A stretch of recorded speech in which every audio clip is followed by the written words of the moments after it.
welcome to Acting Prime Minister, and thanks for having us here in You're your welcome. cosy office. How do you describe what you've done with the place? Well, you know, it's sort of, I don't know, student chic is what I'm going for here, just putting up the cards that people send me. It's essentially like adoration. Yeah, there is quite a lot of love in here. It does show at least that MPs get nice things sent to them rather than just abuse. I mean, I get much more fan mail than hate mail, to be fair. People send me gifts and stuff all the time. It's like being a teacher. Presents. Yeah, it is a bit like being a teacher.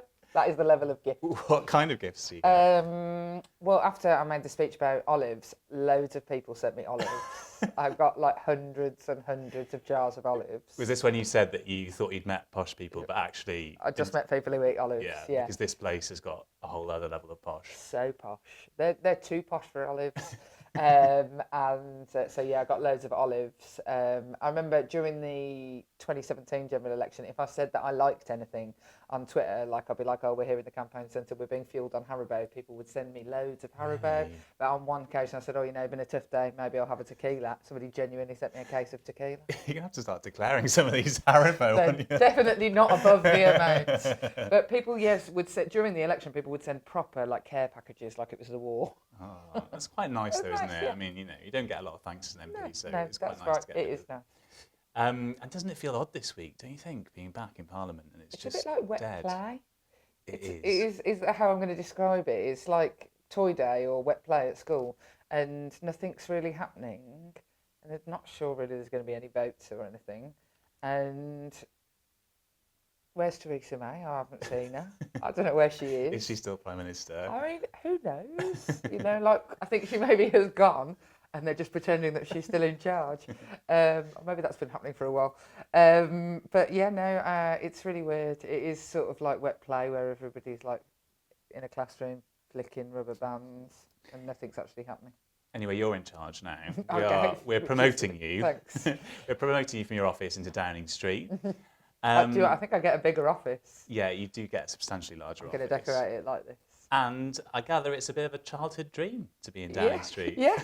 I mean, yeah, I used to say when I was a kid that I wanted to be the Prime Minister. Why aim low?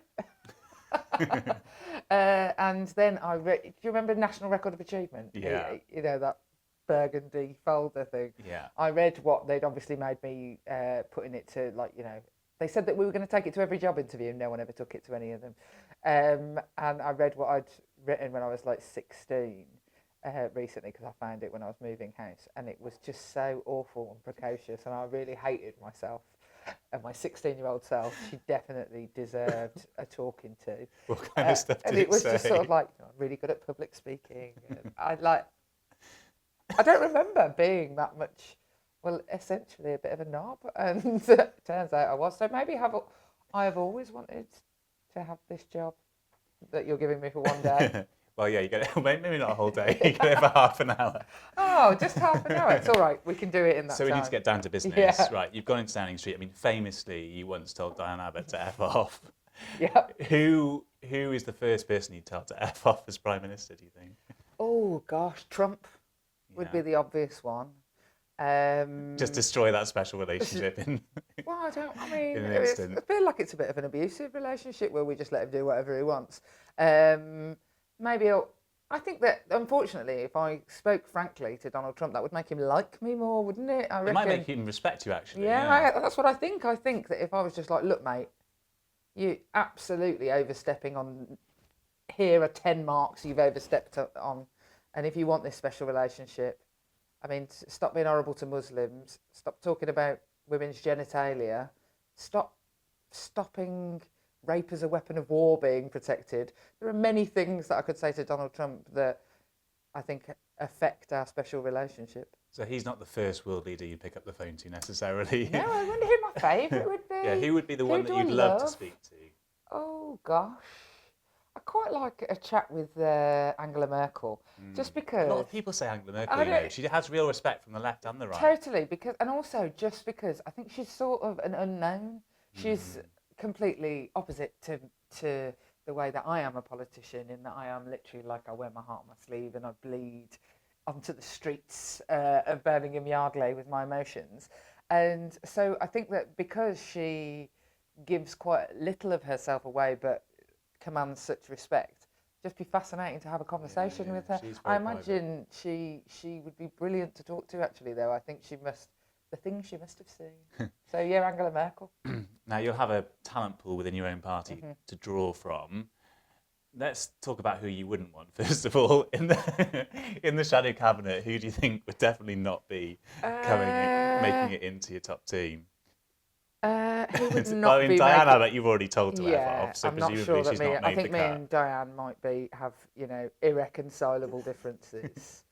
So yeah, I'm not sure she'd make the cut. Who else would? I mean, I wouldn't have John McDonnell, not for any particular reason other than I think that for the first time ever it would be good to have a woman in that position, which is both the shadow position and the actual position of Chancellor has never been a woman. That's true. So I would rectify that immediately. Who do you think would be good as Well, Chancellor? I mean, now I've got to think about this in terms of I'm going to have to live next door to this person. That is a big one for me. I come from quite a close-knit community, and you don't want to be living next to someone you don't like. No. So I mean, I've thought about it. I would have Alison McGovern living next door to me because she could definitely sneak over with her slippers and watch Strictly with me on a Saturday night, but also knows loads about the economy. Totally would be brilliant for the job. So I would give Alison McGovern the job. Good neighbour. Children similar age to mine. Yeah. So I was reading this interview in the weekend actually about two couples who live next door to each other, and they just have like an interconnecting door, and they share the childcare. So you could do that too. amazing. Yeah, it'd be perfect. Absolutely She could have amazing. them on a Friday or. My eldest son's 14 now, so he could just do it. He could just babysit like constantly. He's already doing it. He's doing a gig tonight, actually. Having a babysitting gig tonight. So yeah, he could do it. Although, actually, in my head, I am going to transplant Downing Street, of course, to Birmingham. Ah, yeah, okay. Well, would you move Parliament to Birmingham as well? That's lock stock. Let's. Yeah. If we're redoing Then you don't have to go it, anyway. I actually think that the government of this country would benefit from not being in London for a while.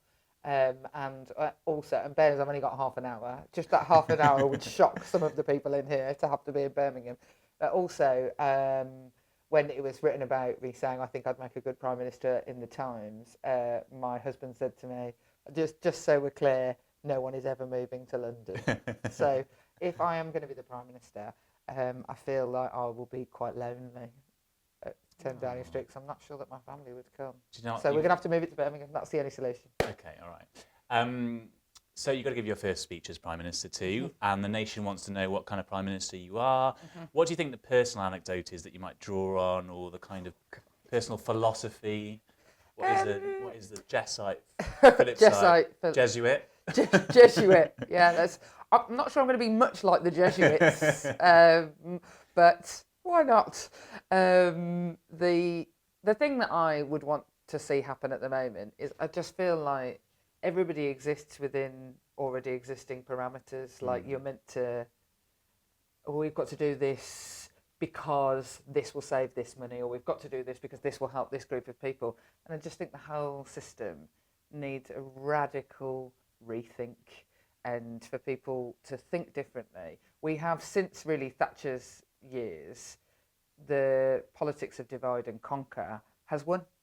And it still persists today, even within my political party. Divide and conquer is still the sort of ideology that we live by. And so the arguments about people who live on welfare versus people who go to work, and I just want to smash all of that down and start again and try and get, and it's just massively idealistic, I understand that, but, you know, I'm allowed. I just genuinely think that I don't want to do things the way that other people have done them. It's like the thing that really annoys me is when people, you know, you've got to be a Blairite, a Brownite, a Corbynite, and it's like, I'm not going to be defined by somebody else's political ideology and political systems that have had good and bad. There has got to be a different way of thinking about doing some of this stuff.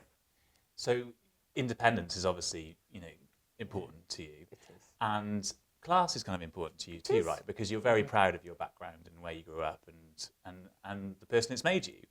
Some people gave you a hard time the other week for doing an interview with The Times where you talked about your family and you wore some nice clothes. I did. And people Amazing questioned whether you are really working class. Are you working class? No.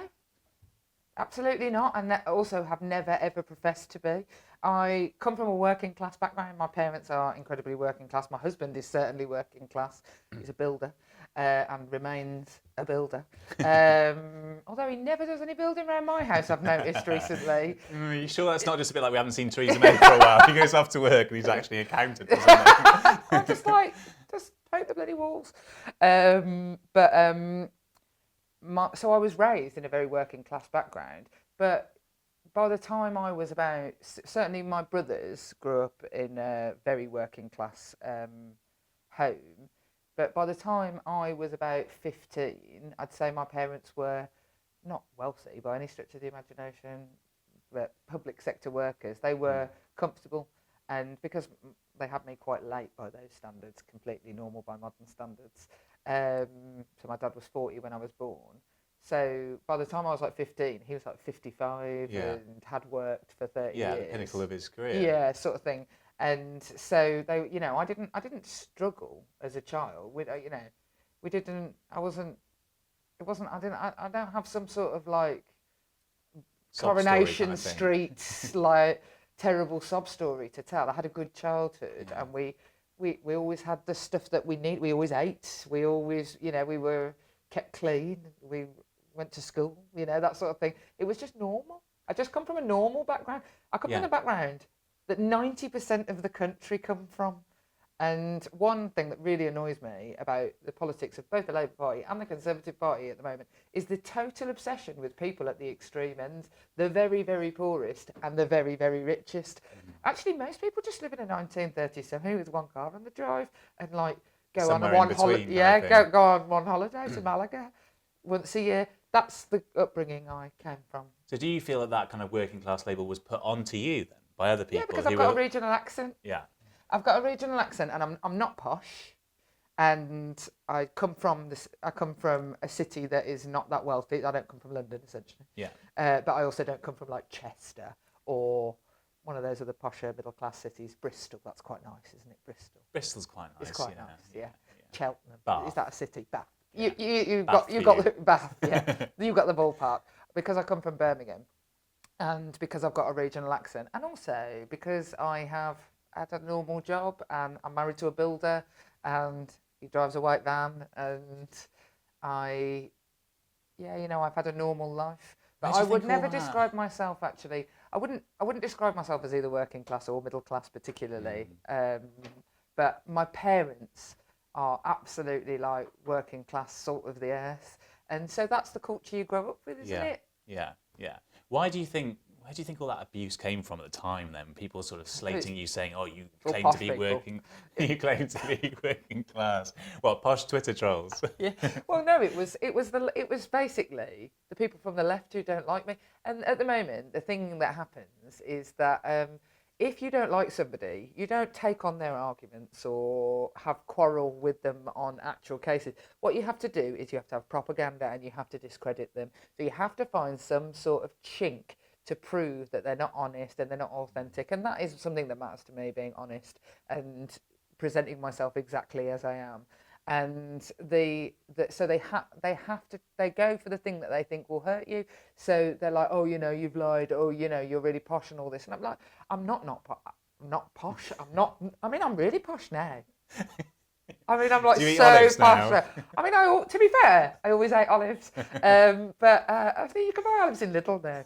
But now I'm really posh. Like, I have a posh life, don't I? I live in a nice house. I live in a house my parents could never have afforded to live in. And, I have a fancy life where I come to London and do fancy things. But, that they have to find some way to get at you. And all it makes me realise is that I'm credible. But then, you use humour and you're very direct, and people think, Jess Phillips doesn't care what people say about her. Does it ever hurt her, all the stuff they say? Because you get a huge number of tweets, don't you? Oh, God, thousands and thousands. And rape threats, really tough stuff, not just kind of silly comments. Threats, some of the things are really threats. Quite violent. People email me talking about killing my children. That's not happened recently. Every time I do one of these and talk about this, the police get in touch with me and say, "Oh my God, Jess, what's happening?" And I'm like, no, historic. But it must be hard. Yeah, it's really hard. And there are times when it's just really, really tiring. I don't want to present at all that it doesn't hurt me, because it does absolutely hurt me.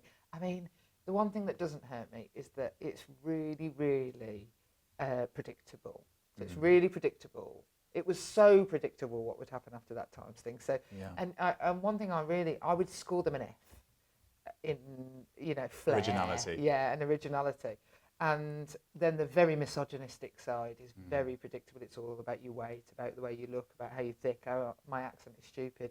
And then the next level is the very predictable, talking about whether they would or wouldn't rape you, as if you wouldn't even rape somebody is somehow a compliment. And then the sort of threats of violence, you're a traitor, and all that stuff that we all get. I wish there was a bit more originality in it, but because there isn't, it's paint by numbers. It's not about me, actually. It's not personal to me, and so that's the way I have to see it. But it does get to me. Yeah, it's tiring, and sometimes I'm frightened. Because you knew Jo Cox really well. I mean, there's a there picture we are. here of kids in my constituency. That's me. Yeah, making a love heart with Jo's name in the middle of it. So when that's happened to someone that you know who does the same job as you, it must make you feel vulnerable. It does make me feel vulnerable, but you have to bat that away. You can't live your life in fear, because that's what they want. I remember my son saying to me just after Jo had died, I don't want you to go back. I don't think it's worth it. And I said, but the trouble is that it is worth it. And I'm much more scared of giving up than I am of carrying on. Imagine giving up because you were scared for your life. What kind of world would we live in if people had to give up because they were scared for their lives or scared for their children's lives? If I'm running from a threat to my children, then something has gone seriously wrong. And so it's worth staying and fighting to try and change that. Okay, well, look, talking of fighting, you're Prime Minister, don't forget. Okay. So we need to deal with some urgent things on your desk. Okay. Brexit, I'm afraid we're going to have to talk about Brexit because it's a big issue, right? Revoke. Day one. Would you just get rid of Brexit? Get rid of it. Hang on a minute, I'm just quite shocked I've only by got that. half an hour! But your constituency is quite pro-Brexit. Are you not going to get a massive backlash? The thing, I mean, in this thought experiment where I get to be Prime Minister for half a day, Wait, the thought experiment has parameters. You can't just change. You can't just change the result of the referendum. Okay, but you can still revoke Brexit if you want to. But I'm just saying, would you be willing to have a backlash? I genuinely think. Well, I would revoke it at the point of no deal. No two ways about that. I wouldn't think twice about it. And the backlash will be what it is. Just again, I don't run from backlash ever. But if I was Prime Minister, the first thing I would do is that I'd probably go to Brussels and try and maybe come up with some sort of a deal that I think is better than Theresa May's because her red lines were wrong. So maybe a softer deal. But then whatever deal I came up with, I would insist on it going to a further referendum. And I would face the backlash. What do you make of the party this week kind of going around in circles about whether to offer a second referendum in the European elections? I just think I think the argument is won amongst Labour voters, Labour members of Parliament, Labour MEPs now, once again back in the game. And so I don't know why we are basically flogging ourselves in front of the public for a fudge. I'm not sure. I genuinely don't know what the tactic is. I assume that some fear over what is going to happen in the local elections. And I can understand that. And actually I've got some sympathy with the fact that we have the most Leave votes and the most Remain votes. I've got every sympathy with that. But I don't know why we seem consistently to want to please everyone and no one at the same time. Because what do you think will happen to the Labour vote if you go into those European elections without a clear promise on a second referendum? Well, I think my people who voted Remain and voted Labour will not vote Labour again. And if you look at some of the seats, for example, in the general election in 2017 that we won and we weren't sure, we didn't expect to win. So Canterbury and some of the Cardiff one we gained as well. There's some really Remainy seats in there that we were not expecting to take. And I think that those people voted Labour because we were Remain enough and we were the most credible, likely alternative that was Remain enough, we would just lose those seats. Oh, Brighton, Kemp Town, that's another one. Is that what it's called? Yeah, Brighton, yeah, Kemp Town? yeah. You know, that I just think that people won't vote for us. Do you think it's kind of fair enough then for Labour voters to look around and think maybe Lib Dem, Change UK? Well, I would never suggest that Labour voters vote other things. Obviously, you know, I do have a job to keep. I mean, I'm going to be Prime Minister for literally 20 seconds at this rate. But I think that Labour voters should put every pressure on the Labour Party to adopt the right position, is what I would do. You're not tempted at this moment to defect? Oh, God, It's no. not in your headspace? No, Because there was a no. moment Oh, yeah. back in those heady days when a few people were defecting and it was all very exciting. Yeah. You know, your name was mentioned in the mix, and I Yeah. think you said at the time that you see some real change on things like anti-Semitism. So Yeah, you're big we've got a fans of meeting Luciana about that Berger. tonight. Yeah. Where are you at the moment with your No, I thinking? don't think I'll defect. I think the Labour Party is really, really precious to me, and I think that we have to stay and try and save it, and that's worth doing. And I think that I think we'll really, really struggle electorally unless we start being clear about things. Do you worry that then that means a drubbing in the European elections? Yeah, I mean, I do think we'll get a drubbing in the European elections. I think all the main parties are going to get a drubbing in the European elections. I mean, nobody would have picked to have European, you know, as Remainiac as, and I'm no Remainiac. I mean, I voted to trigger Article 50. I'm not one of those original sort of first on the front line. I came to this because of the impasse rather than any massive political ideology about remaining in the European Union. But yeah, I think it's going to be really, really difficult, and nobody would have picked to have them in these circumstances. And unless we have a clear message for people, the Labour Party still has the credibility of the brand, and people still think it's not a wasted vote. People are very shrewd. The electorate is very shrewd. It doesn't like to waste its vote, especially people who've bothered to go out and vote in the European election. I mean, those are the real voters of the nation. These are not your sort of like, oh, glory supporters. These are people who love to vote, people who vote in European elections. And they will be shrewd and they won't want to waste it. So if Labour has a Remain message, I think they could vote Labour. We need to talk about a few more things you do as Prime Minister, because you can pass any bill you want. Okay, great. What's the first thing that you would do? Jane, I've been asked this question, and the first bill I think I would pass, there are two that tickle my fancy, but they're both relatively similar. I would pass a bill around having universal free childcare, and another bill that equalised the rights of fathers to leave, to have like paternity leave. Yeah. That would equal what currently is available to mothers. I think about this sometimes. Isn't it just a little bit crazy when you start 1950s from zero that regulation. it's not exactly the same? 1950s, we're literally living our lives in 1950s social policy, and we expect everybody to culturally change, and we go, change takes ages. But our laws are literally based on the idea that a mother should take time off work, and you can share it now, which is better, but that does take the leave away from the mum. Why wouldn't you give 9 months to the mum, 9 months to the dad? Then you've got 18 months childcare for a start off. You've solved the childcare problem there, people. And then you could have universal free childcare until people went to school. I genuinely think it would radically change the culture in our country, and so many of the things that I have seen go wrong in the lives of the people I've worked with over the years is because we don't have a radically equal society. And this is me asking for something more for men. Which I also would enjoy my critics having that moment. But you believe in gender equality. Exactly. It's not that you hate men, it's No. just that you want men and women to have the same to access have to opportunity. Equal opportunities. But I just love the idea of my first thing in office being giving men something. Are you Philip Davis, by the way? Is that who I'm interviewing? Because you've been quite critical of him in the past for just campaigning for men's rights. Indeed, but you know, that is absolutely what I think would be my first thing. Because it's a total no-brainer. Okay, look, we're going to run out of time, so you've got to go off to something else. Quick fire round. What would be your first takeaway on the first night in Downing Street? Well, it's got to be a curry. Okay, excellent. Curry, especially because I've moved it to Birmingham, where you can get a decent curry in London, not so much. Yeah. Where would you go on holiday as Prime Minister? I wouldn't do that thing where they pretend that they like going on really shit holidays.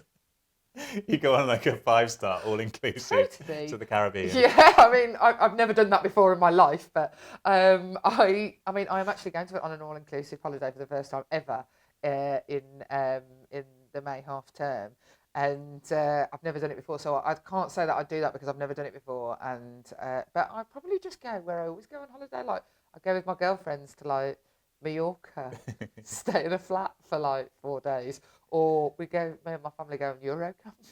I mean, it sounds quite worthy, but I wouldn't let people come and take photos of me either whilst I was on this holiday. They're going to take photos no matter what you do. No, under no circumstances are you. Pass a law saying you're not allowed to photograph the Prime Minister. So if I'm out and about, like, you can take a photo of me if you have to. If I'm like down the local market, I don't know. I just love a big French supermarket as well, so you could take photos of me like in the Intermarché. With a baton. Yeah, with a baguette. Indeed, with a baguette. What would your Downing Street pet be? Oh yeah, we don't have any pets in my house. No. I constantly try and get my husband to get a dog, but he says you're not here enough to look after the kids, Jess. But now that you've moved Westminster to Birmingham... Yeah. I'd have a dog rather than a cat, although the mice is a problem, isn't it? So that's a practical solution, having a cat. Yeah. But no, I think I'd go dog. Or can I go wild and go like miniature pig? You can if you want. I mean, why not? I don't have any pets. If you think that would symbolise like, your premiership, then you can have a miniature pig. No, okay. If it's going to symbolise my premiership, then I'm going to have some sort of like trusty, reliable dog. Okay, good. But with a sense of humour. A rescue dog. Right, which song would you dance to on stage at party conference? Crazy Right Now by Beyonce. Excellent. I've thought about it. With like, with the wind fan and everything. Totally. And you know, I would never ever, my husband would never come on the stage and kiss me or wave or anything. Don't be expecting that from my premiership. Under no circumstances am I playing husband as prop. I hate wife as prop. Yeah. Hate it. Does Theresa May do it with her husband? She does have Philip on stage for the speech, yeah. Under no my husband will not be attending anything. He will not be coming to state dinners. He will not be attending anything. He wants no part in this. That's interesting because a lot of spouses feel a lot of pressure to do that because, I don't know, I guess we have this idea that a Prime Minister should be a family person. Yeah, I've got a family, or not just even necessarily a family person because Theresa May doesn't have children, although she did get a lot of questions about that. I know, she's terrible. But I don't know, I suppose someone who's in a committed relationship, that seems really important. Imagine having like a single... We have had single Prime Ministers, actually, yes. Yeah. Very good. Thanks. I think I've done really well on trivia. You know quite a lot about politics, actually. Maybe you should think about being an MP. But yeah, I think there is like a lot of pressure, isn't there? I can't think of many politicians who don't have a spouse. No, and my husband would just carry on going to work as well. Do you know what I mean? I mean, maybe Philip May does. I don't know, actually. I just said that. I think he gave up his work, didn't he? Because my husband would just carry on going to work. I mean, obviously, it would be a difficult pressure because, you know, he's a builder. People could probably be like, sell stories about like if they do a bad job, which they do not do. There'd be too many like metaphors in there about a bodged job. And yeah, but no, I wouldn't do any of that. So I would dance to Beyonce, but with my girlfriends. Okay, yeah, just invite them up on the stage. That'd be amazing. My girl, I would have like a consort instead of my husband doing it because it's just not. It's not his world. It's not for him. It's more like being the queen, having like ladies in waiting rather than husband. I'd have my 6 best friends. Yeah. 6 or 7 of us, and I'd just have one of them go to all the dinners and stuff with me. My mate Alex, like she lives in London, and so whenever I have to go to fancy things, she's my date, and also she's like cool. So when I had to go to things like the Mercury Music Prize, she'll like whisper the names of the people who are winning them in my ear because I have no idea who anybody is. Like Skepta or whatever he's called. I called him Spectre all night.